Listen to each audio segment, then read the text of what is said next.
जय हिंद दोस्तों। तो स्टार्ट करते हैं फिजिक्स की क्लास, जो कि आपकी विद थ्योरी से और जो इसमें न्यूमेरिकल भी होते हैं वो कंटिन्यू कराए जा रहे हैं, जो कि आपके करीब 920 क्वेश्चन 900 से समथिंग ऊपर ही क्वेश्चन उसमें हो चुके हैं। तो क्लास को कंटिन्यू करते रहिए। आरआरबी ग्रुप डी की परीक्षा के लिए अति महत्वपूर्ण ये प्रीवियस ईयर क्वेश्चन है, यूथ पब्लिकेशन के सारे क्वेश्चन हैं। तो स्टार्ट करते हैं। ज़्यादा समय बचा नहीं है परीक्षा में, मान के चलिए आपके पास 30 दिन भी नहीं है। अगले महीने से आपकी परीक्षा स्टार्ट है, तो उसी में ध्यान में रखते हुए जितने भी प्रीवियस ईयर क्वेश्चन रेलवे ने पिछली परीक्षाओं में कराए हुए हैं वो सारे के सारे क्वेश्चन लाए जा रहे हैं। तो क्वेश्चन लगाइए 901 क्वेश्चन। कुछ वीडियो में मैंने पुरानी वीडियो में ऊपर भी इस 900 से करा दिए हैं, लेकिन फिर भी हम कंटिन्यू करते हैं 901 से। ठीक है, ये न्यूमेरिकल है। देखिए थ्योरी अगर देखनी है इसकी, जो भी चैप्टर स्टार्ट होता है हम थ्योरी उसकी पहले ही चैप्टर की, जैसे चैप्टर ये स्टार्ट होता है कंपन वगैरह, तो इसकी हमने थ्योरी फर्स्ट वीडियो में ही दे देते हैं जैसे भी इस चैप्टर स्टार्ट होते हैं। ठीक है, तो इसका क्वेश्चन है कंपन कर रही वस्तु का कार्यंतराल 0.4 सेकेंड। देखिए क्वेश्चन यहाँ लगा हुआ है और क्वेश्चन आपका है 901। ठीक है, करिए हमारे साथ साथ। तो हमने बताया था इसमें जो पूछ रहा है कि कंपन कर रही वस्तु का समय अंतराल 0.04 सेकेंड है, तो तरंग की आवृत्ति क्या होगी, यानी कि तरंग की आवृत्ति क्या होगी। तो देखिए आवृत्ति निकालने के लिए हमेशा क्या करेंगे, n बराबर 1/t। क्या करेंगे, n बराबर 1/t। ये फॉर्मूला आप आवृत्ति के लिए याद रखना। ठीक है, कभी कभी समय अंतराल के डिफरेंट बीच में, यानी कि बीच में निकालना हो, समय अंतराल जो बीच में निकालना हो उसके लिए हम क्या लगाएं, n बराबर 1/t। तो लगा दीजिए। क्या क्या दे रखा है इसने, देखिए इसने जो दे रखा है, सिर्फ दे रखा है इसने समय अंतराल। कितना दे रखा है, समय अंतराल 0.04। ठीक है, ये दे रखा है। ऊपर क्या n निकालना है, n बराबर ऊपर क्या है 1, तो 1 आएगा। नीचे क्या है, पॉइंट के बाद दो संख्या 2 जीरो। ठीक है, अब हमसे काटें तो कितनी बार कटेगा, 25 बार। ठीक है, क्योंकि 25 चौक 100 होते हैं, तो 25 हटर्ज आएगा आपका। क्या आएगा, 25 हटर्ज। ठीक है, ये आपका आंसर हुआ। आंसर जो है आपका क्वेश्चन नंबर 901 का बी ऑप्शन होगा। ठीक है, बहुत ही महत्वपूर्ण न्यूमेरिकल है, छोटे छोटे न्यूमेरिकल होते हैं, गुणा और भाग करके आप देख लें, आपका आंसर आ जाएगा। ठीक है, गुणा भाग करके ज़्यादातर देखेंगे आपका आंसर न्यूमेरिकल में आ जाता है। कुछ नहीं होता, छोटे छोटे फॉर्मूले लगाने होते हैं। बाई द वे कुछ भी नहीं आता, गुणा भाग करके देख लीजिए, आपका आंसर आ जाएगा। और प्रॉपर चीज़ें सीखिए। प्रॉपर चीज़ें ये होती है, हमने फॉर्मूला लगाया n 1/t, यानी कि समय अगर पूछ रहा है, क्या पूछ रहा था, समय अंतराल, तो ये आपका n है, यहाँ आवृत्ति है। ठीक है, और ये आपका t समय हो गया। 1 क्या होता है, इसका मान। ठीक है, बस फॉर्मूला सेट किया, आंसर आएगा। चलिए नेक्स्ट क्वेश्चन लगाइए। हम इसे रफ करते हैं, इसके भी शॉर्ट लेते रहें आप। चलिए रफ कर दिया। नेक्स्ट क्वेश्चन लगाइए 902 क्वेश्चन की तरफ चलते हैं। ये क्वेश्चन लगा हुआ है, आंसर दीजिए। 902 क्वेश्चन कहता है किसी विस्फोट के कारण समुद्र के तल पर बनने वाली लहरें होती हैं, अनुप्रस्थ होती हैं। देखो कोई अगर समुद्र में विस्फोट होता है तो जो लहरें होती हैं वो लहरें कैसी उठती हैं, अनुप्रस्थ होती हैं या अनुदैर्घ्य होती हैं, या अनुप्रस्थ और अनुदैर्घ्य दोनों होती हैं, या स्थिर रहती, कोई लहरें नहीं होती। तो ऐसी तो बात है नहीं। अगर सादा जल में आप पानी में कोई छोटा सा आप मिट्टी का टुकड़ा डालते हैं तो उसमें भी लहरें होती हैं। तो समुद्र में विस्फोट की बात कर रहा है, तो उसमें कैसी लहरें होंगी, अनुदैर्घ्य लहरें होंगी। कभी भी आप किसी पानी में ईंट का टुकड़ा या किसी भारी वजन का टुकड़ा डालते हैं तो उसमें कैसी, वो चाहे विस्फोट हो, जो उसमें कैसी होती है, यानी कि जो विस्फोट कारण समुद्र तल पर बनने वाली लहरें वो कैसी होती है, अनुदैर्घ्य होती हैं। कैसी होती हैं, अनुदैर्घ्य। ठीक है, अनुप्रस्थ न लगा देना, ये ध्यान रखना। अनुप्रस्थ कहाँ होंगे वो कंडीशन में अभी बताऊंगा, क्वेश्चन आने वाला है इसी का। ठीक है, जो भी जैसे क्वेश्चन आते हैं वैसे वैसे मैं आपको थ्योरी भी इसके साथ मजबूत कराते चलते। चलिए नेक्स्ट क्वेश्चन लगाएं। कैसी होती समुद्र में आने वाली लहरें, अनुदैर्घ्य। ठीक है, चलिए नेक्स्ट क्वेश्चन, अनुदैर्घ्य ध्यान रखना है। क्वेश्चन लगाए 903, नहीं 903। ठीक है,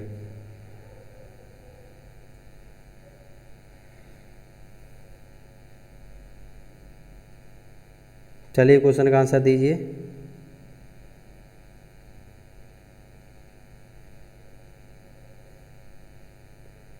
क्वेश्चन का आंसर दीजिए फटाफट, बहुत ही महत्वपूर्ण क्वेश्चन है। क्वेश्चन हो गया 903 आपका। चलिए, हाँ 903 हुआ नहीं अभी। निम्न में से कौन सी एक अनुप्रस्थ तरंग नहीं होती? ए ऑप्शन है प्रकाश तरंग नहीं होती, अनुप्रस्थ, या रेडियो तरंगें नहीं होती, या विद्युत चुम्बकीय तरंगें, या ध्वनि तरंगें। तो ध्वनि तरंगें नहीं होती अनुप्रस्थ, बाकी प्रकाश तरंगें, विद्युत चुम्बकीय तरंगें और रेडियो तरंगें, ये तीनों की तीनों अनुप्रस्थ होती हैं। ठीक है। और अनुदैर्घ्य अभी बताई थी, जो जल में लहरें उठती हैं, यानी कि जो सावधानी से, यानी कि एक पॉइंट से अंतिम छोर तक जाएँ, वह लहरें कैसी होती हैं? अनुदैर्घ्य। और अनुप्रस्थ तरंगें वे होती हैं जो तरंगें यानी कि रडार द्वारा, यानी रेडिएशन द्वारा हमारे तरफ आती हैं, या हमारे द्वारा किसी और के यानी मोमेंटम पर लगाई जाती हैं, उन्हें क्या कहते हैं? अनुप्रस्थ तरंग कहते हैं। ठीक है। चलिए, ऑप्शन डी होगा। नेक्स्ट क्वेश्चन लगा 904। देखो, लंगर डालकर रोकी हुई नाव, यानी कि लंगर उससे कहते हैं जैसे कि हमने किसी नाव में कुट्टी गाड़ दी और उसमें नाव रस्सी बांध के नाव को रोक दिया। नाव लहरों से हिल रही है, नाव लहरों से हिल रही है। तो पहले तो ये बताओ, जो लहरें हैं ये कौन सी हैं? तो अभी मैंने बताया अनुदैर्घ्य, ना कि अनुप्रस्थ। कैसी? अनुदैर्घ्य। धैर्य माने धीरे धीरे चले, वो कैसी होती हैं? अनुदैर्घ्य। ठीक है। लहरों से हिल रही है, जिनकी तरंगों का ऊपरी सिरा 100 मीटर अलग है। ठीक है, 100 मीटर अलग है। तरंग के ऊपरी सिरे का वेग 25 मीटर माइनस की घात 1 है। नाव को हिलने की आवृत्ति क्या होगी? नाव की हिलने की आवृत्ति क्या होगी? तो देखिए, नाव को हिलने की आवृत्ति क्या होगी? आवृत्ति बराबर, क्या बात पूछ रहा? यही पूछ रहा है, ये आवृत्ति क्या होगी? एक बार फिर देख लेते हैं। लगातार ये कह रहा है ऊपरी सिरों पर 25 वेग है दिया हुआ, नाव के हिलने की आवृत्ति क्या होगी? तो चलिए, आवृत्ति पूछ रहा है, तो देखो सिरों का वेग सिंपल है, और यहाँ पे क्या है इसमें? और कुछ नहीं है इसमें, सिरा और दिया, ऊपरी सिरा। ठीक है, ऊपरी सिरा, बस सिरा को यहाँ रख दीजिए, बेग को ऊपर रख दीजिए। बेग कितना दे रखा है इसने? 25। कितना दे रखा है? 25। ठीक है। और जो सिरा है वो 100, 25 चौक 100। देख लीजिए, आपका आंसर आ गया होगा। सॉरी, ऐसे थोड़ी कटेगा क्योंकि नीचे से भाग दिया जाता है। चलिए, गलती से यह क्या है? 100, 2 जीरो है, आप पॉइंट लगाएंगे, 1 जीरो बढ़ेगी, अब आपका भाग चला जाएगा। ठीक है, तो भाग चला जाएगा, 100 का भाग हमारा 250 में चला जाएगा, तो कितनी बार जाएगा? 100 दूनी 200, तो 2 बार जाएगा। कितना बचा? 5। फिर हमारा पॉइंट लगा जीरो आएगी, तो कितना जाएगा? 25, क्योंकि 100 का 500 में देंगे तो कट जाएगा पूरा पूरा, तो 0.25 हट जाएगा। ठीक है। चलिए, देख लीजिए, अगर ये 100 ऊपर होता और नीचे क्या होता? 25, तब भाग पूरा पूरा चला जाता, पहले के भाग चला गया। ठीक है। चलिए, नेक्स्ट क्वेश्चन लगाइए। छोटे छोटे न्यूमेरिकल हैं, बड़े सावधानी से करते चलें, चीज़ें समझते चलें। 904 का होगा ऑप्शन बी। 905 का होगा आपका। चलिए देखिए, किसी अनुदैर्घ्य तरंग में लगातार 2 स्पीडन और 2 लगातार विरलीकरण प्रक्रियाओं के बीच की दूरी क्या कहा जाता है? पदार्थ या तरंगदैर्घ्य या परिमाण या ऊर्जा कहते हैं, तो उन्हें कहते हैं तरंगदैर्घ्य। क्या कहते हैं? किसी 2 अनुदैर्घ्य तरंग लगातार 2 स्पीडन और 2 लगातार विरलीकरण हो रहा है, तो इनके बीच में जो प्रक्रिया के बीच की दूरी को क्या कहा जाता है? तो उसे कहते हैं तरंगदैर्घ्य। क्या कहते हैं? तरंगदैर्घ्य। ठीक है। चलिए, नेक्स्ट क्वेश्चन 906 क्वेश्चन देखिए, निम्न में से किन तरंगों को स्पीडन और विरल प्रक्रिया शामिल है? 4 ऑप्शन दिए हुए। स्पीडन और विरल प्रक्रिया किन किन में शामिल होती है? तो देखिए, एक तो अनुदैर्घ्य तरंग है, प्रकाश तरंग या विद्युत चुम्बकीय तरंग या अनुप्रस्थ तरंग। तो अनुदैर्घ्य में ये कह रहा है स्पीडन और विरल प्रक्रिया दोनों शामिल होती हैं। अनुदैर्घ्य तरंग में जिनमें दोनों प्रक्रिया शामिल होती हैं। चलिए, ऑप्शन ए ही होगा आपका। 907 क्वेश्चन, 906 का ऑप्शन ए हो गया। एक तरंग का वेग v, यानी कि वेग को v से प्रदर्शित करते हैं, फॉर्मूला पूछा है इसने। ठीक है, तो देखिए वेग को क्या कहते हैं? v। दूसरी चीज़ कही है इसने आवृत्ति, यानी आवृत्ति को क्या कहते हैं? f से डिनोट करते हैं। ठीक है, आवृत्ति को f से। आवृत्ति हो गई आपकी। और तरंग दैर्घ्य, तरंग दैर्घ्य को आप किससे डिनोट करते हैं? लैम्बडा से। तरंग दैर्घ्य, ठीक है, तरंग दैर्घ्य है ना। ठीक है, तरंग दैर्घ्य लैम्बडा से। ठीक है, देखिए अब इसने क्या कह रखा है, तरंग दैर्घ्य के बाद है, तो इसका फॉर्मूला क्या होगा, तो फॉर्मूला यही होता है आपका, फॉर्मूला ये होता है v बराबर एफ लैम्बडा, ये फॉर्मूला होता है, ठीक है, v बराबर एफ लैम्बडा। चलिए नेक्स्ट क्वेश्चन लगाइए। 907 का होगा ऑप्शन बी, सिंपल था। 908 क्वेश्चन क्या कहता है, देखिए बहुत ही अच्छा क्वेश्चन है 908। देखिए 907 हो गया, 908 ये कह रहा आवृत्ति और कालाविधि में क्या अंतर है। आवृत्ति और कालविधि, कालाविधि लिखी, कालाविधि नहीं हो कालविधि होता है, यानी कि आवृत्ति और कालविधि में क्या अंतर है। तो ये अंतर होता है टी बराबर 1 प्लस टी बराबर 1 प्लस म्यू। क्या होता है, टी बराबर 1 प्लस म्यू, टी बराबर 1 प्लस म्यू, ये होता है, इसका फॉर्मूला पूछा है। चलिए नेक्स्ट क्वेश्चन लगाएं। 908 का होगा आपका डी, ये नहीं होता, 1 प्लस कैसे हो सकता है।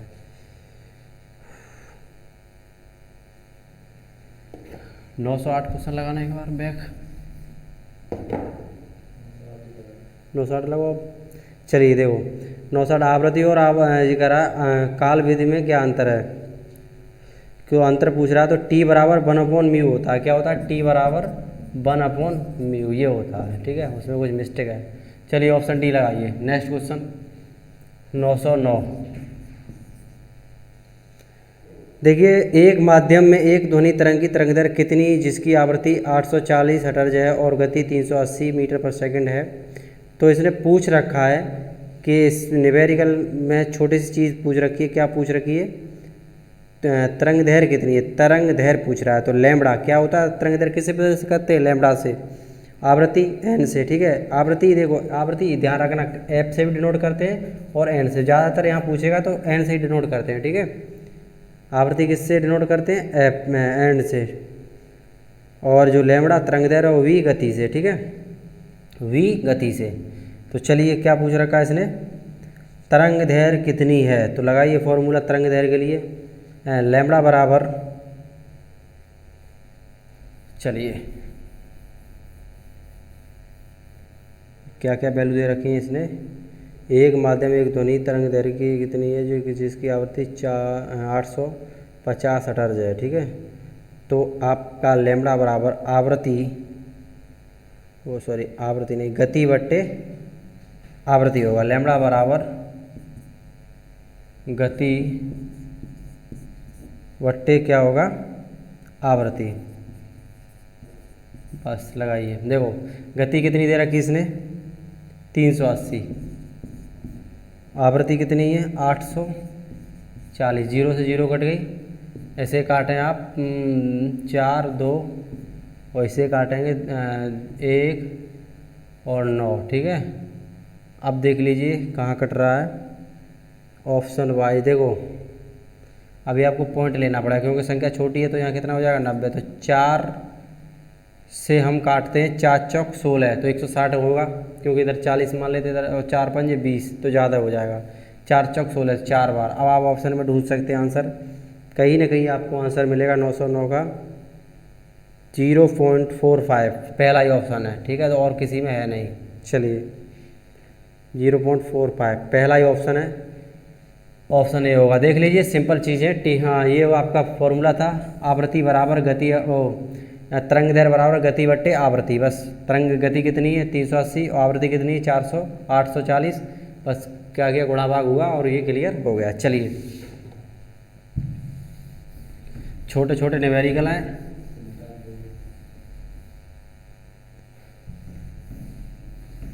चलिए 909 क्वेश्चन क्लियर हो चुके हैं। 909 क्वेश्चन का ऑप्शन डी था। 910 क्वेश्चन की तरफ चलते हैं।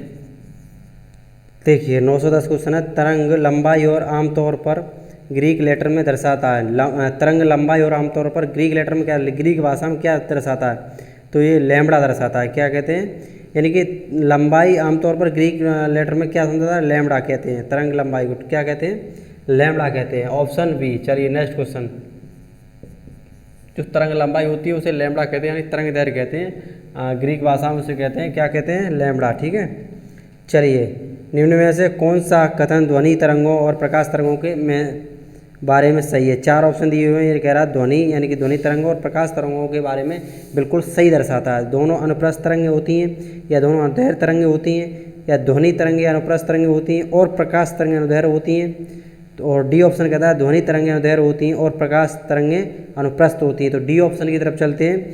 ध्वनि तरंगें अनुदैर्घ्य होती हैं और प्रकाश तरंगें अनुप्रस्थ होती हैं। चलिए नेक्स्ट क्वेश्चन लगाइए। बहुत इंपॉर्टेंट क्वेश्चन है, यहाँ से जितने भी क्वेश्चन आएंगे बहुत इंपॉर्टेंट ही क्वेश्चन आएंगे। देखो क्वेश्चन 912 क्या कहता है, देख लेते हैं एक बार।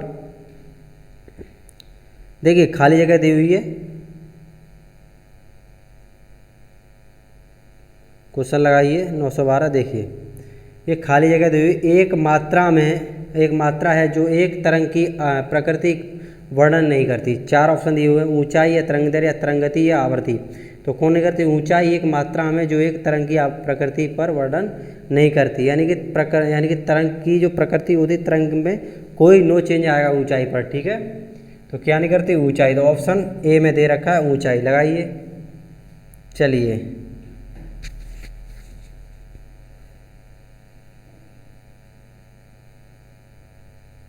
नेक्स्ट क्वेश्चन लगाइए, क्वेश्चन नंबर 913। जो भी क्वेश्चन थ्योरेटिकल आते जाते हैं उन्हीं के साथ साथ बताते जाएंगे। देखिए ध्वनि तरंग 339 मीटर सेकंड माइनस की घात 1 की गति से यात्रा करती है। यदि इसकी तरंग दैर्घ्य 1.5 सेंटीमीटर है, तरंग की आवृत्ति क्या होगी, तरंग की आवृत्ति क्या होगी।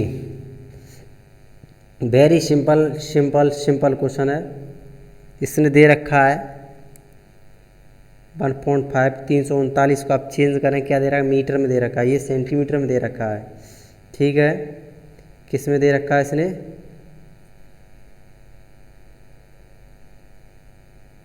सेंटीमीटर में दे रखा है। या तो इसे मीटर में चेंज कर लें, या फिर ध्वनि की तरंग की तो दे रखी है, इसे आप सेंटीमीटर में ले जाएं, मीटर से किसे ले जाएं, सेंटीमीटर में, यानी कि सेंटीमीटर में ही चेंज कर लेते हैं। ठीक है, तो आप 2 जीरो लगा दो, कुछ नहीं करना है इसमें। क्या करना है, 2 जीरो बढ़ा दो, 339 में 2 जीरो बढ़ा दीजिए, बस सिंपल है। क्योंकि चलते हम सेंटीमीटर पर सेकंड की तरफ। तो 339 बट्टे कितना दे रखा है,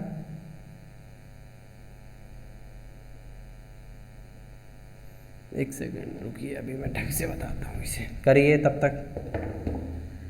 ध्वनि तरंग 339 मीटर पर सेकंड में गति करती है। इसकी ध्वनि की तरंग दे रखी 339, ध्वनि की तरंग दे रखी 1.5 सेंटीमीटर।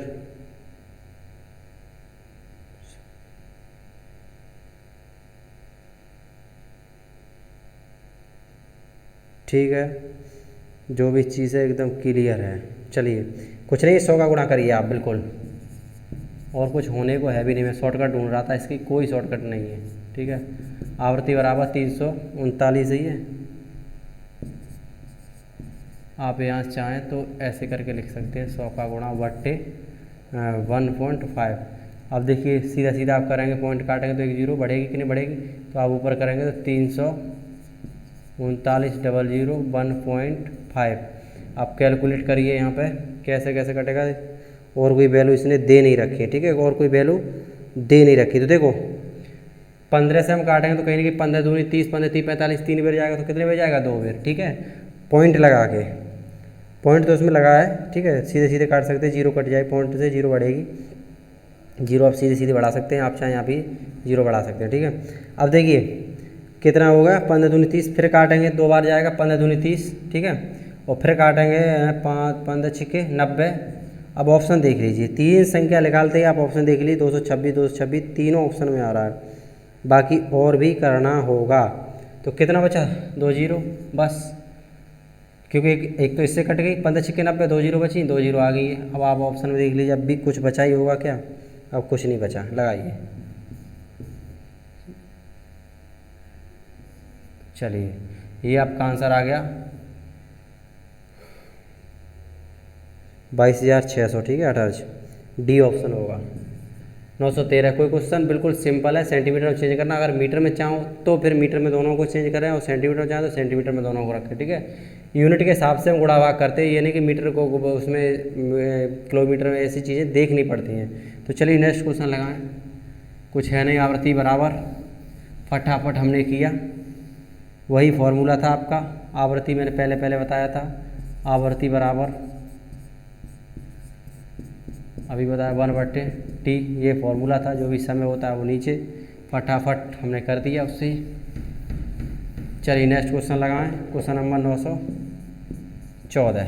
देखिए क्वेश्चन नंबर 914 कह रहा, ध्वनि तरंगों की गति 700 मीटर पर सेकंड। ध्वनि तरंगों की 7 किलोमीटर की यात्रा करने में कितना समय लगेगा? 7 किलोमीटर की यात्रा हमें करनी है और 700 मीटर पर सेकंड ध्वनि दी है, ठीक है। यात्रा करने में कितना समय लेगी, तो दूरी कितना समय लेगी? ध्वनि तरंगों की गति दे रखी इसने 700 मीटर, ठीक है। अब ऐसे आप चेंज कर लें, इधर मीटर है तो इधर किलोमीटर है, तो किस कर किलोमीटर को मीटर में चेंज करेंगे। देखो 7, ये क्या है करेंगे, कितने से होगा? 7000। क्या क्या दे रखा है इसने? 700 दे रखा है, तो कितना हो जाएगा? 1000 से होगा, कितना होगा? 7000, ठीक है। अब कर दीजिए, समय निकालना मैंने बताया था। देखो एक फॉर्मूला देख लीजिए हमेशा, कभी भी आए, देखो समय बराबर, ये समय पूछ रहा है, समय बराबर दूरी बट्टे क्या होगा, बचा क्या? चाल। अब दोनों कंडीशन में हमेशा दूरी ऊपर रहती है, फिर चाल कहाँ जाएगी? यहाँ। चाल बराबर दूरी बट्टे समय, ठीक है। कभी पूछ ले दूरी, तो दूरी हमेशा कहाँ रह रही है? ऊपर।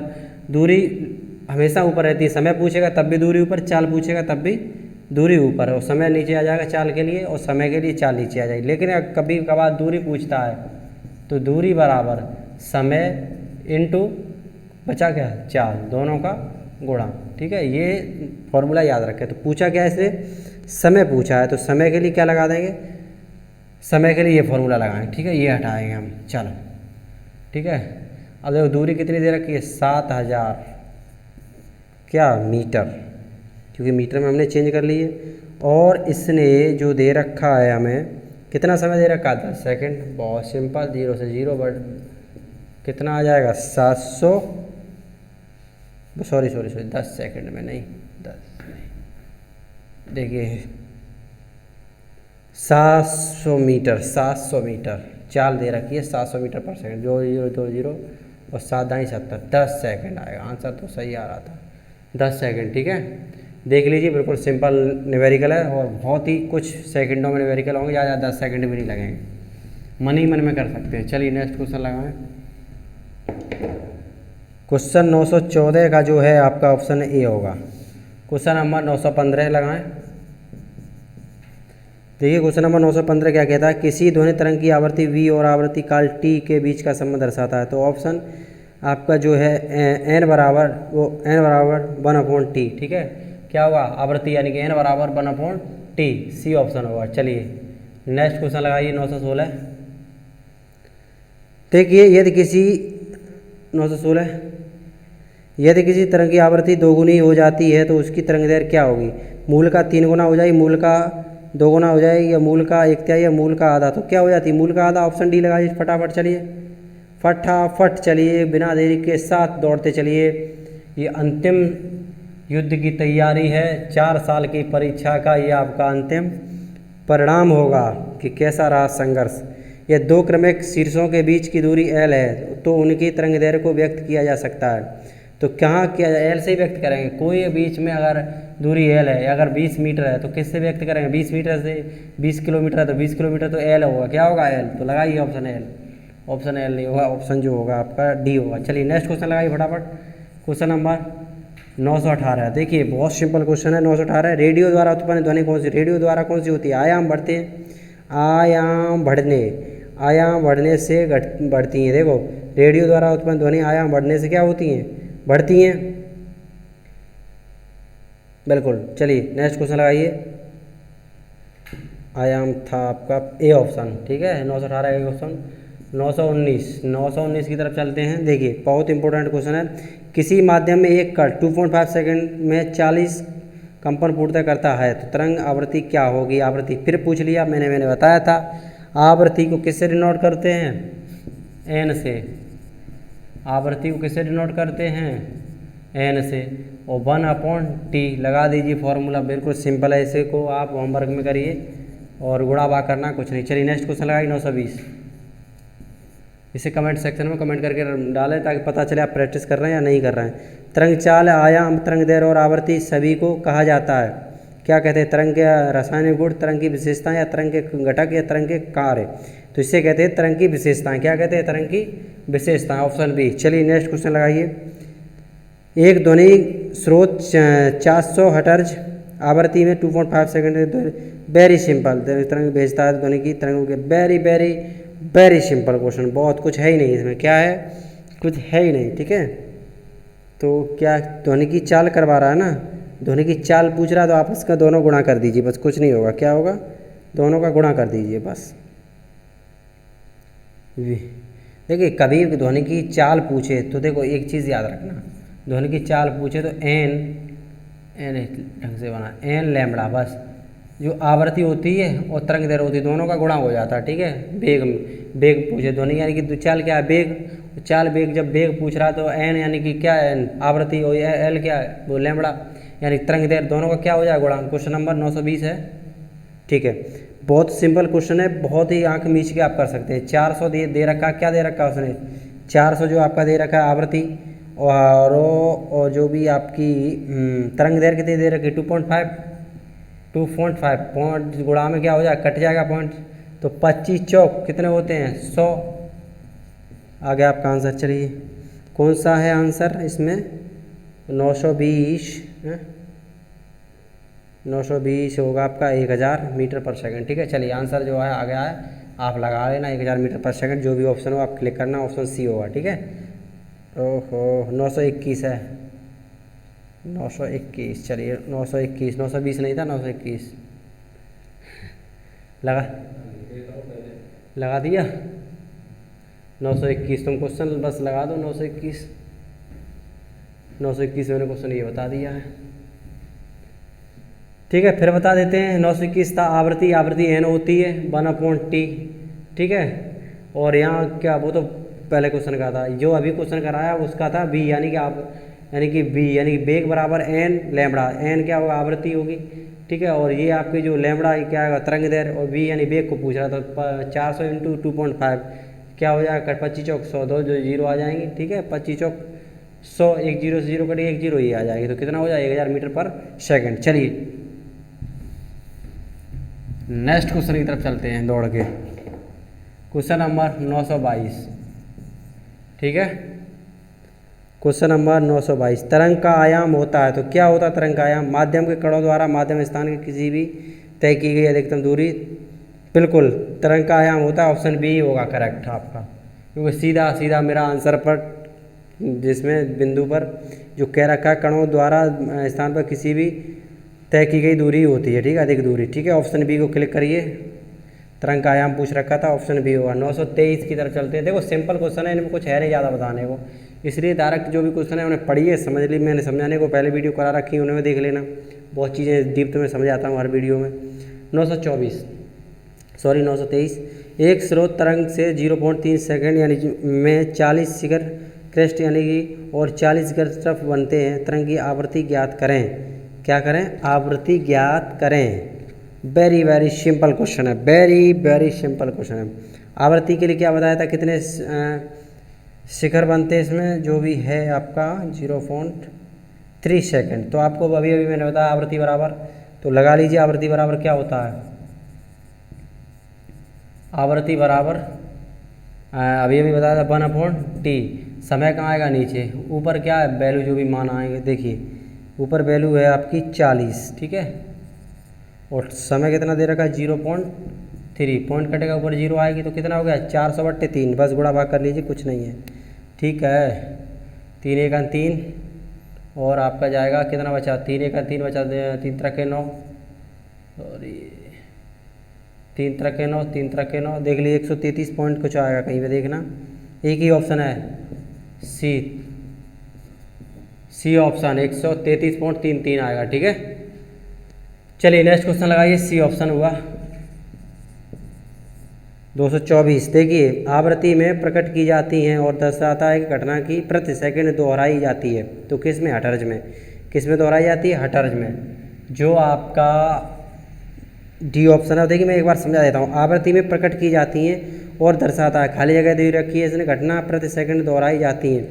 तो आवृत्ति जो होती है ओमेगा बट्टे 2 पाई होती है, तो इसलिए इसमें दोहराई जाती है। क्या होती है? n बराबर 1/t बराबर ओमेगा बट्टे 2 पाई। ठीक है, ये चीज़ें बहुत डिप्थ की चीज़ें मैंने पहले ही करा रखी हैं, उसे देख लेना आप मेरे वीडियो को पहली बारी को, क्या क्या कैसे कैसे चीज़ें आवृत्ति वगैरह कैसे बनती है। और अभी मैंने तब भी हिंट आपको देता हूँ।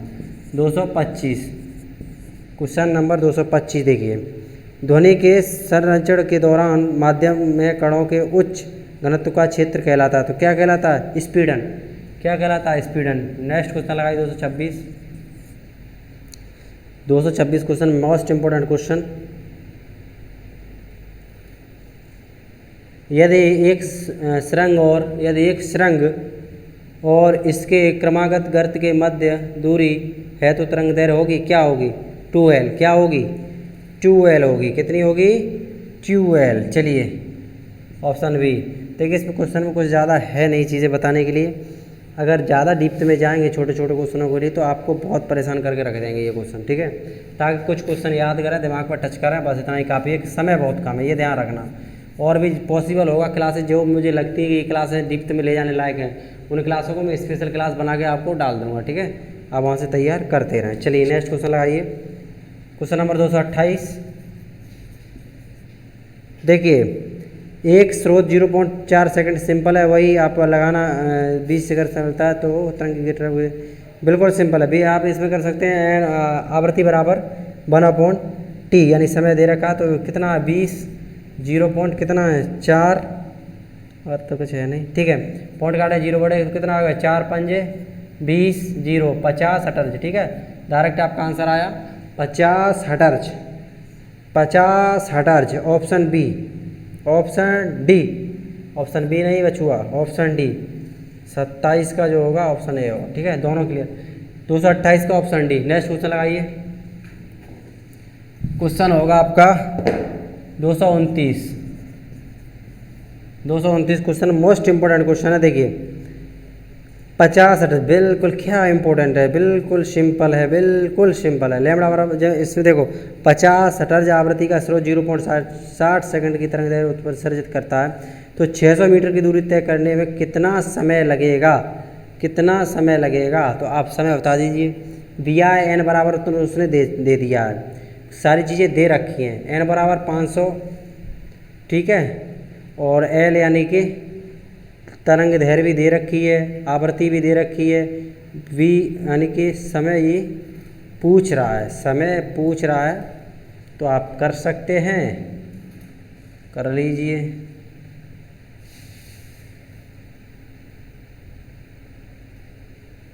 बिल्कुल सिंपल है यार, कुछ है नहीं इसमें।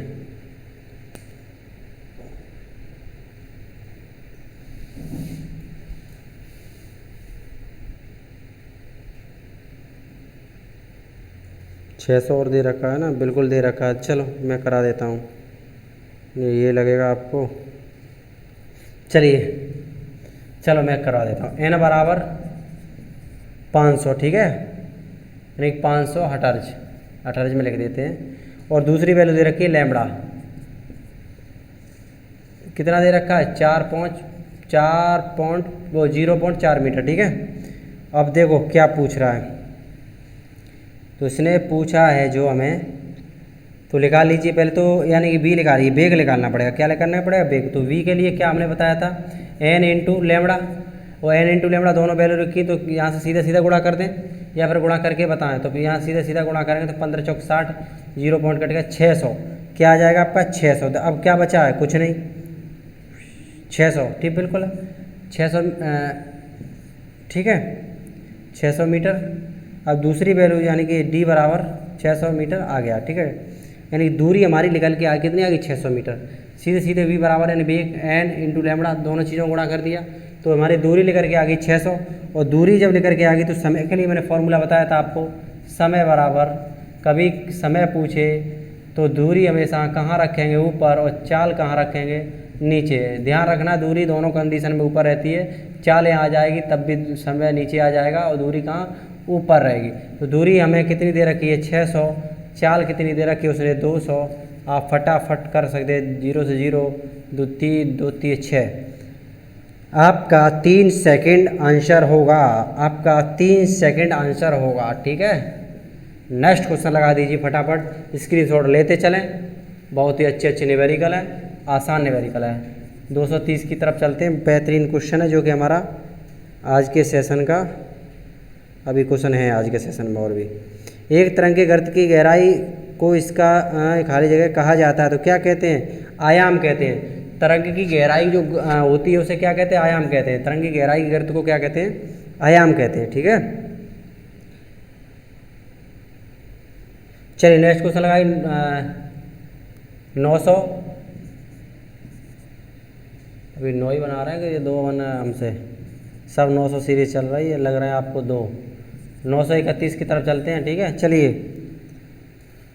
किसी माध्यम में घनत्व 931 क्वेश्चन, किसी माध्यम में घनत्व के एक हो चुका 930 डी है। 931, किसी माध्यम में घनत्व के एक दोलन को पूरा करने में लगने वाले समय को क्या कहते हैं। ए ऑप्शन है तरंग का दोलन, बी ऑप्शन है तरंग का समयकाल, सी ऑप्शन है तरंग की आवृत्ति, डी ऑप्शन है तरंग में आने जाने की गति। तो बी ऑप्शन होगा तरंग का समयकाल, यानी कि किसी माध्यम में घनत्व के एक दोलन को पूरा करने में जो समय लगता है उसे हम तरंग का समयकाल कहते हैं। क्या कहते हैं, समयकाल कहते हैं। चलिए नेक्स्ट क्वेश्चन लगाइए 932। वेरी मोस्ट इंपॉर्टेंट क्वेश्चन है, बहुत ही और सिंपल भी है। 50 मीटर सेकंड की चाल से यात्रा करने वाली तरंग की आवृत्ति 20 हर्ट्ज दे रखी है, ठीक है। वेरी मोस्ट इम्पोर्टेंट क्वेश्चन है, बहुत ही अच्छा जवाब, बहुत ही अच्छा क्वेश्चन का जवाब अच्छा सा दें। 932 क्वेश्चन है, 500 मीटर दे रखा है इसने मीटर पर सेकंड, और तरंग दैर्घ्य आवृत्ति 20 हर्ट्ज दे रखी। समय अंतराल क्या होगा, डिफरेंट बिटवीन करना सो यू समय अंतराल, आवर्तकाल पूछा है, ठीक है। तो इसे समय अंतराल को क्या, आवर्तकाल बराबर 1/, आवर्त, तो लगा दीजिए 1/, आवर्त, ठीक है। मैंने क्या कहा था, 20 जो होगा आपका 1/, और क्या दे रखा है इसने, आवृत्ति 20 हर्ट्ज दे रखी है, आवृत्ति 20 हर्ट्ज दे रखी है, ठीक है। कुछ तो दाल में काला है। देखिए इस क्वेश्चन को कुछ गड़बड़ है, मैंने बुक से भी देखा था, इस क्वेश्चन में कुछ गड़बड़ है। इसको आप कल मैं करा दूंगा, इसे आप HW में रखिए, क्योंकि गलत करा दिया तो बहुत बड़ी गड़बड़ हो जाएगी आपके साथ, इसलिए मैं क्वेश्चन को नेक्स्ट क्लास में ले सकता हूँ, ठीक है। तो नेक्स्ट क्लास करें इसके लिए। क्वेश्चन नंबर 933, क्वेश्चन नंबर 933 क्या कहता है, डॉक्टरों द्वारा ठोस वस्तुओं को भेदने हेतु एवं हवाई अड्डों में किसी तरंग का प्रयोग किया जाता है। तो डॉक्टरों द्वारा ठोस वस्तुओं को भेदने हेतु एवं हवाई अड्डों में किस तरंग का प्रयोग किया जाता है, तो किया जाता है एक्सरे तरंगों का प्रयोग किया जाता है। 934 क्वेश्चन लगाएं। नेक्स्ट क्वेश्चन की तरफ चलते हैं। क्वेश्चन नंबर 934, क्वेश्चन नंबर 934 लगाएं। चलिए क्वेश्चन नंबर 934 की तरफ चलते हैं। देखिए बहुत अच्छा क्वेश्चन है 934, बहुत ही अच्छा क्वेश्चन है। इंफ्रारेड किरणें, यानी इंफ्रारेड किरणें क्या होती हैं, अनुदैर्घ्य तरंगें या अनुप्रस्थ तरंगें या आंतरिक तरंगें या विद्युत चुम्बकीय तरंगें। तो क्या होती हैं, क्या विद्युत चुम्बकीय तरंगें होती हैं। इंफ्रारेड तरंगों को क्या विद्युत चुम्बकीय तरंगें कहते हैं, बिल्कुल कहते हैं, ठीक है। क्वेश्चन नंबर आज का आखिरी क्वेश्चन है 935, तो क्वेश्चन नंबर लगाइए 935। क्वेश्चन नंबर नेक्स्ट क्वेश्चन करिए, निम्न में से किस विद्युत चुम्बकीय तरंग की तरंग दैर्घ्य सबसे कम होती है। तो किसकी होती है, तो हमारे इसमें रेडियो तरंग, इंफ्रारेड तरंग या एक्सरे तरंग या गामा किरणें।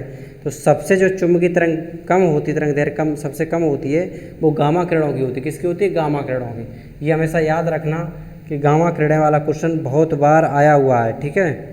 गामा किरणों के खोजकर्ता थे वैकुलर थे, कौन थे, वैकुलर। तो इसकी क्या होती है, तरंग दैर्घ्य सबसे कम होती है, ठीक है।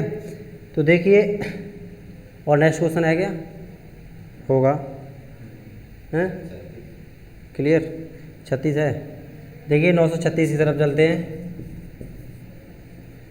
क्वेश्चन है सूर्य का उत्सर्जित हानिकारक विकिरण है। तो सूर्य का उत्सर्जित हानिकारक होता है पराबैंगनी विकिरण। क्या होता है? पराबैंगनी विकिरण। ऑप्शन बी होगा 936 का, ऑप्शन बी 936 का ऑप्शन बी है। सिंपल थ्योरेटिकल क्वेश्चन है।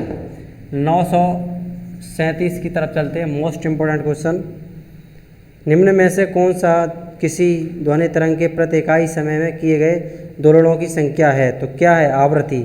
क्या होती है? आवृत्ति होती है। रिपीटेड क्वेश्चन है। 938 क्वेश्चन की तरफ चलते हैं। ध्वनि की आवृत्ति दे रखी है, तरंग दे रखी है, वही फॉर्मूला फिर पूछ रहा था। वी बराबर क्या पूछ रहा है? बीच का संबंध पूछ रहा है, यानी कि आवृत्ति, तरंग दैर्घ्य और वेग यानी और चाल के बीच का संबंध पूछ रहा है। तो क्या बताया था मैंने? वी बराबर एन लैम्बडा, वी बराबर लैम्बडा एन, ठीक है, ये होता है संबंध। 938 का ऑप्शन सी होगा। नेक्स्ट क्वेश्चन, तो 938 तक क्वेश्चन कंप्लीट हो चुके हैं। विद थ्योरी विद न्यूमेरिकल के साथ क्वेश्चन सारे के सारे कराए जा रहे हैं। आपके पास समय अवधि ज़्यादा नहीं है, 30 दिन ही मुश्किल से बचे होंगे। 30 दिन में रोजाना एक प्रैक्टिस सेट कवर करें। उसके साथ साथ जो भी हम प्रीवियस ईयर क्वेश्चन करा रहे हैं, यानी कि फिजिक्स, केमिस्ट्री, बायो, तीनों सब्जेक्ट के, वो कंटिन्यू क्लासेस लें। करंट अफेयर भी हो रही है हमारी। तो तब तक के लिए चलते हैं। जय हिंद, जय भारत।